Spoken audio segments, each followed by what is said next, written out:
Hi, Boosh here with a video breaking down the changes that Samurai is getting in Dawntrail.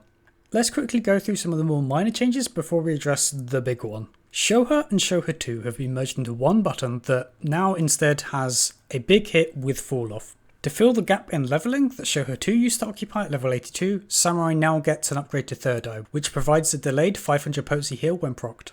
At level 92, Hakaze upgrades into Gyofu for a 40 potency increase. Level 94 reduces the cooldown of Hisatsu Gurin and Hisatsu Senai to 1 minute. And finally, for the minor changes, Iki Shoten now has an OGCD follow-up, Zanshin, that costs 50 Kenki. The Shoha change is welcome, since it was a bit annoying when syncing down to use Shoha and AoE, at least on my hotbar setup, because I have an AoE setup on my controller and a single target setup. So Shoha 2 is on the AoE setup, but at level 80 you can't use it, but you still get meditation stacks. There's an argument for whether the same should be done for Hisatsu Senai and Hisatsu Guren, but leaving them separate at least allows for some minor 2-target optimization, which is nice. So I think you could argue either way for that. It's kind of much closer than Shoha and Shoha 2. The upgrade to Third Eye gives Samurai kind of a ridiculous amount of self-healing, but not necessarily in an abusable way for savage fights. Since the heal is restricted for when you take damage and it's delayed, in a savage fight you're not going to go out of your way to get hit by damage most of the time. Like, there's a few instances of like taking a cleave from like Thor down or something to get a little more Kenki, but it's not spammable and abusable in the same way. In dungeons, however, it will be kind of fun because you can more freely deliberately take damage from AoEs on the ground to generate Kenki without having to worry about stressing out your healer as much. The Hikaze update mostly is a nothing burger. It does slightly weaken the relative strength of the single GCD filler Yatempi line relative to doing, say, a 1-2 Sen combo and eating it with Hagakure, because you're getting a bit more potency on the front end of it. The cooldown change on Hisatsu doesn't really do much. It buffs damage slightly because you get to use it twice as often. Doesn't really matter much for Kenki management. I suppose it technically means you have to ensure you're going with 25 Kenki into your 1 minute, but mostly doesn't really change anything. Similarly, the Iki Shoten follow-up, that just replaces 2 Shinten in your 2 minutes, which does make burst marginally less busy, but there's not really any gauge management here, since Iki Shoten gives you the gauge that you need for the follow-up, so you can pretty much just always Iki Shoten and then immediately Zanshin afterward. I think personally, I would have preferred there to be no finisher, and instead some button consolidations so that Iki Shoten changes into Ogi Namakiri after use, but it's not really a big deal either way. Now that all the minor changes are out of the way, it's time to address the big one. The reworking of Meikyo Shisui so that Tsubame Gaeshi and the Tendo upgrades proc off of it. You can no longer use Tsubame Gaeshi whenever you want with this change. Instead, after using Meikyo, players will have 30 seconds to follow up an Inojutsu with the Kaishi version of it. This significantly reduces flexibility. This issue is further compounded by the fact that for level 100 content, your Madare upgrade Tendo Setsugeka and its Kaishi follow-up are locked behind a similar 30-second proc. As a perhaps unintended consequence of this, not only is flexibility lost for using Meikyo for buff reapplication after downtime, but deaths are now significantly more punishing. Either you have to slowly reapply buffs with their full combos, or you use Meikyo and likely have to spend a Tendo Setsugeka and a Tendo Kaishi outside of raid buffs.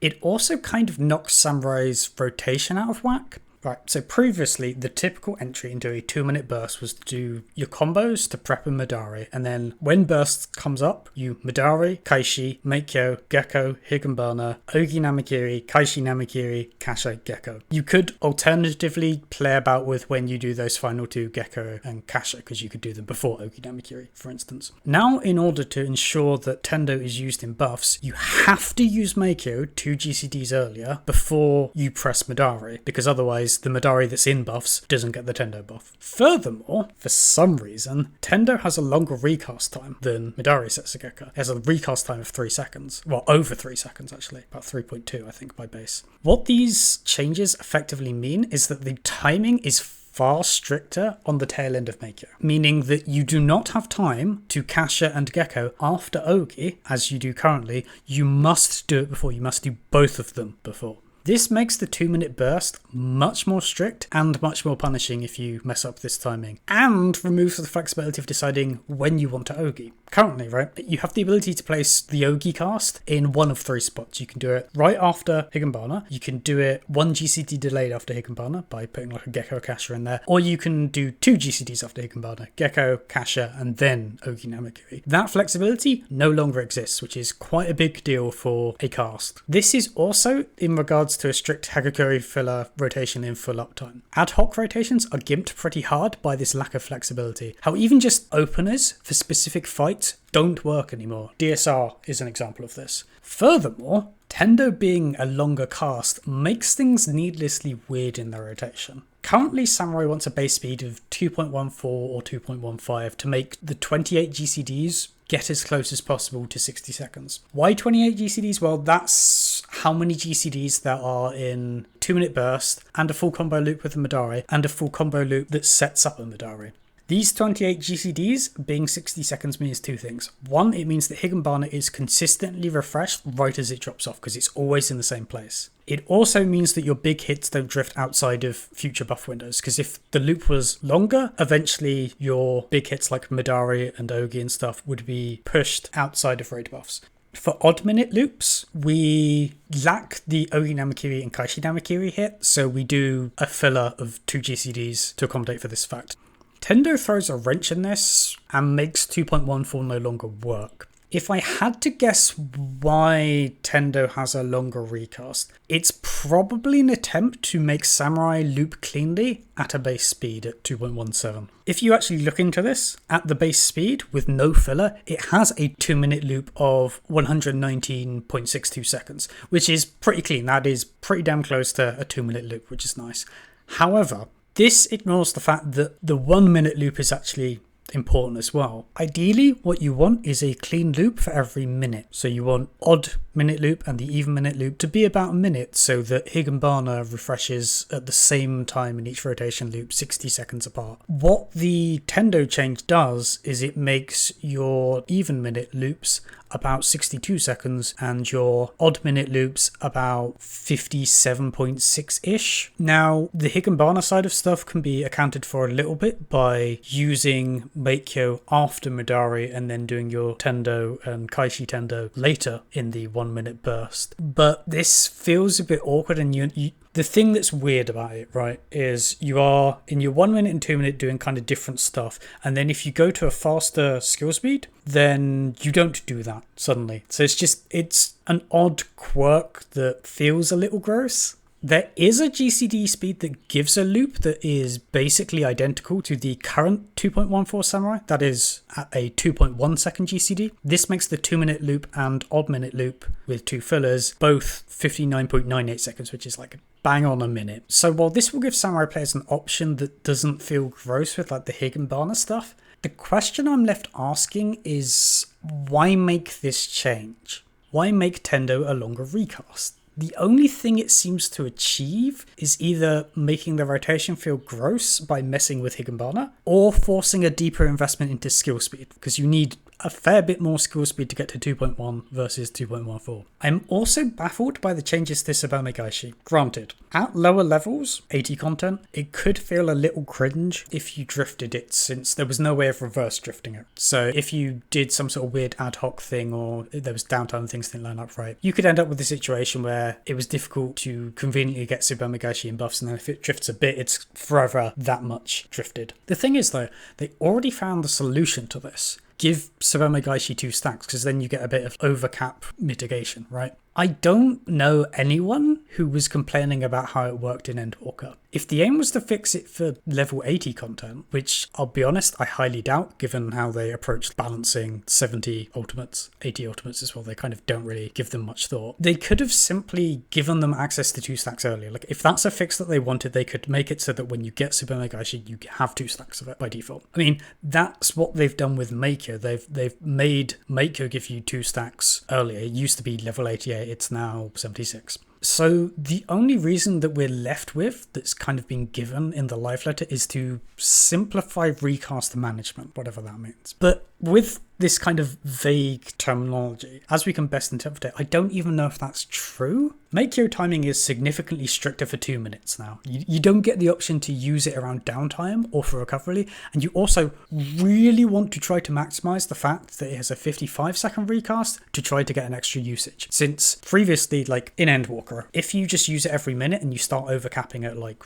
I don't know, the 6-minute mark or something, worst case scenario, you miss out on a Madari, depending on how the fight lines up. You might miss out on a Madari. Now, if you overcap and lose a usage, what that means is that you are guaranteed to lose an extra usage of Tendo Setsugeka and Tendo Kaishi. So not just one big hit, but 2 much bigger hits. Add to this that these changes also limit your options to realign your rotation after this extra usage, because ad hoc has been massively restricted. And I'm kind of left wondering, who are these changes for? It certainly isn't for experienced players. The old system with 2 stacks of Tsubame wasn't causing any issues. I have never heard any complaint about it. And I doubt that these more experienced players welcome the reduced rotational flexibility, right? Because it's not making it easier, you're losing the flexibility. It's not like, in comparison to something like Black Mage, you can make a case, whether or not you agree with it, you can at least understand removing non-standard removes a level of complexity and weirdness for playing optimally for stuff.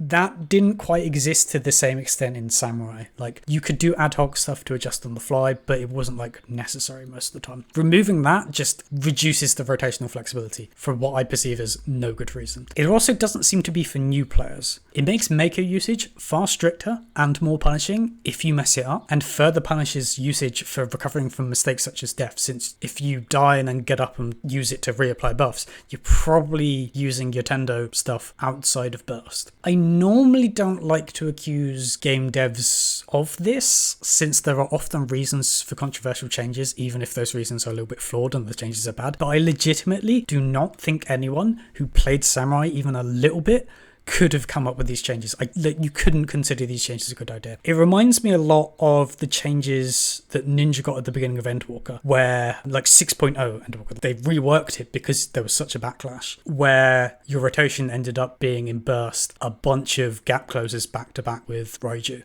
Nobody that played Ninja would go, oh yeah, what I want in my burst is to be locked in place and gap close a bunch back to back and press the same button over and over again. Whoever is in charge of Samurai at the moment, I think needs to be prevented from like ever touching it again, or at least for a long while until they figure out what they're doing. Because at first it was the removal of Kaiten, which no Samurai mains that I know liked it. There were some people that didn't care about it, but nobody actively liked it. They also changed Tenka Goken to a circle, which I don't think anyone liked. And they introduced the auto-crit to Madari before they rolled out the changes of how crit buffs function. So they don't have a great track record of Samurai. That said, despite these changes in Endwalker, I think Endwalker's iteration of Samurai is still mostly great, even after the loss of Kaiten. This Dawntrail version, though, seems awful. It seems like it's going to be really gross to play. And I worry that it won't get fixed, because, I mean, they have a poor track record of adjusting the Samurai stuff. They've made changes without any real feedback in Endwalker and then not gone back on them at all. And I also worry that most of their attention is going to be focused on undoing the damage that Dawntrail is going to do to Black Mage. Granted, we've avoided the absolute worst case scenario with these Meikyo changes. Samurai still, broadly speaking, is functional. I think it is worse, but it is functional. Black Mage, I'm baffled. Like, they seem to have no idea the implications of what they've done. So I worry the complaining of Black Mage is going to draw all their attention to that. They'll fix that, and then Samurai, it will be too late, right? People will bitch about Samurai, but they'll be like, oh, but this has been around for months at this point, there's no need to change it. But yeah, that's my analysis of Samurai and Dawntrail, basically. A couple of minor incidental changes that are nice, but mostly neutral. And then these major changes to how Meikyo and Tsubame Gaeshi and like this edition of Tendo function needlessly makes the job worse, seemingly out of ignorance of how the job actually functions. But yeah, if you enjoyed this video, feel free to drop a like and subscribe. I'm hoping to hit 1,000 subs before Dawntrail drops. If there's anything I overlooked, let me know in the comments down below. I do make mistakes occasionally with these, so if there is a thing that I have overlooked that you think is kind of important, let me know. I might do more of these to cover jobs I have a strong investment in. Black Mage definitely warrants discussion, but I don't know if I have the expertise to go in depth on like non-standard and the impact of like its loss. Either way, thanks for watching, and I will see you in the next one.